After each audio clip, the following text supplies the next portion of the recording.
In this video, I'll show you how to set up notifications in ClickUp. ClickUp notifications help you stay updated when tasks change, comments are added, deadlines are approaching, or someone mentions you in a project. Setting them up properly is important because too many notifications can become distracting, while too few can cause you to miss important updates. First, open ClickUp and sign in to your account. Once you are inside your workspace, click your profile avatar.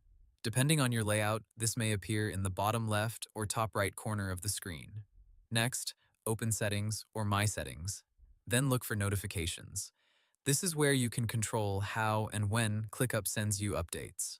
Now review your notification channels. ClickUp may let you receive notifications inside the app, by email, on desktop, or through mobile push notifications. Choose the channels that match how you prefer to work. For example, you may want urgent task updates on mobile, but less important updates only inside ClickUp. Next, customize what you want to be notified about.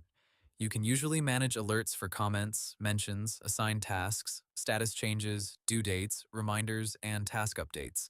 Keep important alerts turned on, such as mentions and assigned tasks, because these usually require your attention. After that, check your browser or desktop notification permissions. If desktop notifications are not appearing, your browser or operating system may be blocking them. Allow notifications for ClickUp if you want alerts to show outside the app. You can also adjust notifications for specific spaces, folders, lists, or tasks. This is helpful if you only want updates from certain projects and not from your entire workspace. For a cleaner workflow, avoid turning on every notification. Start with the most important ones, then adjust later based on what you actually need. Once your settings are saved, ClickUp will notify you based on your preferences, helping you stay informed without feeling overwhelmed.